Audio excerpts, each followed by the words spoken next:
हे आहे विरारमधील मिनी द्वारकाधीश मंदिर, ज्याला तुम्ही द्वारकाधीश मंदिरही बोलू शकता, मिनी द्वारकाही काही जण बोलतात. हे आहे विरारमधील विरार रेल्वे स्टेशनवरनं केवळ 9 ते 10 किलोमीटरच्या अंतरावरती.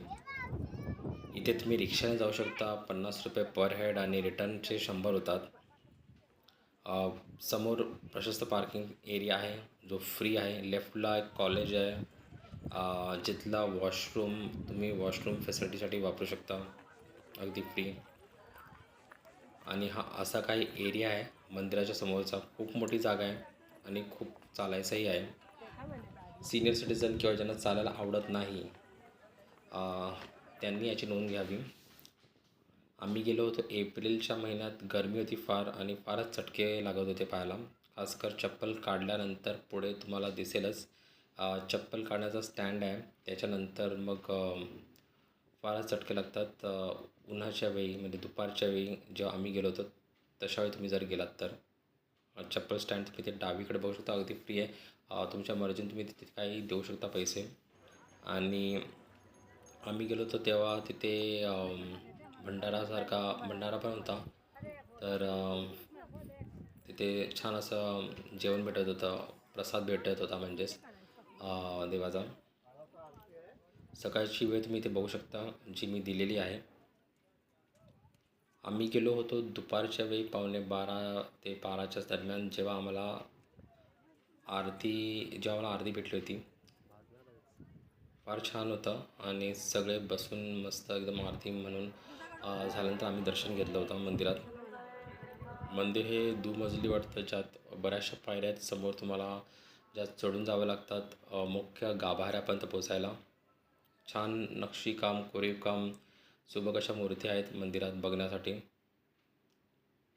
इथे तुम्ही बघू शकता नक्षीकाम फारच सुंदररित्या केले गेले आहे. जसं जसं मी सांगितलं होतं आधी, की रिक्षाने तुम्ही देऊ शकता. ₹100 पर सीट टू अँड फ्रो, म्हणजे जाऊन येऊन. ₹50 वन साईड आहे. स्वतःची गाडी असली तर तुम्हाला विरारवरून येताना जो फ्लायओव्हर नवीन झाला आहे, तो क्रॉस करून डावीकडे पुढे लेफ्ट घ्यायचा आहे. गुगल मॅपवरनं तुम्हाला इझिली दिसेल, म्हणजे आढळलं हे मंदिर. काही इश्यू किंवा प्रॉब्लेम होणार नाही मंदिर शोधण्यात. आणि रस्ता फारसा चांगलाच आहे, असा काही इश्यू नाही. तर इथे तुम्ही बघू शकता मंदिराच्या बाजूला हे असं काही एक धार्मिक असं स्थळ केलं आहे, जिथे बऱ्याचशा मूर्त्या तुम्ही बघू शकता. थोडेसे फाउंटन्स लावले आहेत. बऱ्याचशा गोष्टी अजून मंदिराच्या अवतीभोवती करायच्या बाकी आहेत असं वाटतं, कारण का आजूबाजूचा परिसर हा ओपनच आहे. तर त्या गोष्टी झाल्यानंतर अजूनच छान वाटेल मंदिर. मागे ओपन शेत आहे पूर्ण मंदिराच्या आजूबाजूला, आणि बऱ्याचशा गोष्टी असं वाटतं की करायच्या बाकी आहेत.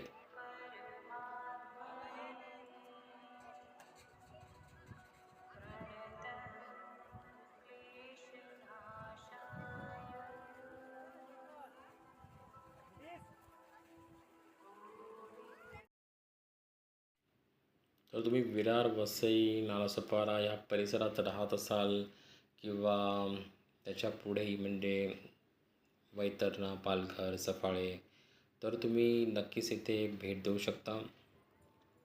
फारच छान आणि सुंदर असं मंदिर आहे. ह्याचं ह्याचं निर्माण किंवा ह्याचं निर्माण हल्लीच झालं होतं. ह्याची म्हणजे स्थापना हल्लीच झाली होती मंदिराची. आणि खूप मोठा पर्व होता, म्हणजे पर्वासारखा एका बोलतात सण एक असतो, तसाच साजरा केला होता. त्याचं उद्घाटन किंवा त्याची स्थापना केली गेली होती. इथे बघू शकता हे जे कार्पेटसारखं दिसतं ग्रे कलरचं, त्याच्यामुळं तुम्ही चाललात तर इतके पाय भाजत नाही. पण बाकीचं जे फ्लोरिंग आहे त्याच्यावर तुम्ही जर चाललात तर डेफिनेटली चटके म्हणजे लागू शकतात, जर तुम्ही दुपारी आलात तर. तर शक्यतो सकाळी नाहीतर संध्याकाळीच प्लॅन करा इथे यायचं म्हटलं तर. पण दुपारी फार ऊन असतं आणि जास्त कुठे शेड किंवा सावली पण तुम्हाला भेटणार नाही. मंदिराच्या आजूबाजूला ओपनच एरिया आहे. तर हे मंदिर तुम्हाला कसं वाटलं? तुम्ही इथे आलात का?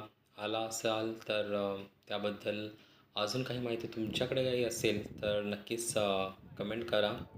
व्हिडिओ कसा लागला नक्कीच तुमचा फीडबॅक द्या. तर मग भेटूया अशाच एका नव्या व्हिडिओमध्ये. तोपर्यंत धन्यवाद.